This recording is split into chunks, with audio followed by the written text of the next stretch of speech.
چھوٹی چڑیا اور خطرناک سانپ۔ ایک خوبصورت جنگل میں ایک ننھی سی چڑیا رہتی تھی جس کا نام چینک تھا۔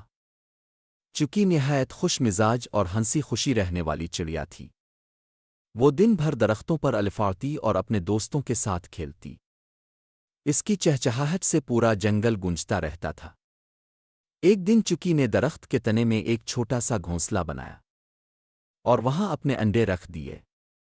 وہ دن رات انڈوں کی حفاظت کرتی اور ان کے نکلنے کا انتظار کرتی۔ چکی کی دنیا ان انڈوں میں سمٹ چکی تھی اور اس کی خوشی کا کوئی ٹھکانہ نہ تھا۔ کچھ دن بعد ایک خطرناک سانپ جس کا نام کالو تھا اس درخت کے پاس آیا۔ کالو کو معلوم تھا کہ درخت پر ایک گھونسلہ ہے جس میں انڈے ہیں۔ کالو نے سوچا کہ اگر وہ ان انڈوں کو کھا لے تو اس کا پیٹ بھر جائے گا۔ کالو آہستہ آہستہ درخت پر چڑھنے لگا۔ چکی نے جیسے ہی کالو کو دیکھا وہ خوفزدہ ہو گئی۔ وہ جانتی تھی کہ سانپ اس کے انڈوں کے لیے خطرہ بن سکتا ہے۔ چکی نے اپنے انڈوں کو بچانے کے لیے کچھ کرنے کا فیصلہ کیا۔ چکی کو پتا تھا کہ سانپ بہت طاقتور ہے اور اس کے پاس سانپ کا سامنا کرنے کی طاقت نہیں ہے، لہذا اس نے ایک چالاکی بھری ترکیب سوچی۔ چکی نے اپنی دوست چڑیا سے مدد لی اور مل کر ایک منصوبہ بنایا۔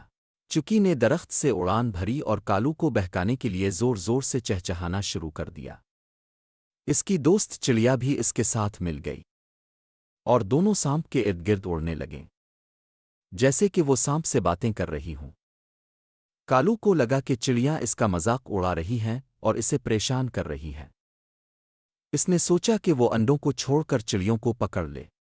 جیسے ہی سانپ نے اپنا دھیان چکی سے ہٹایا، چکی نے موقع پا کر زور زور سے شور مچانا شروع کر دیا تاکہ جنگل کے دوسرے جانور بھی اس کی مدد کے لیے آ جائیں۔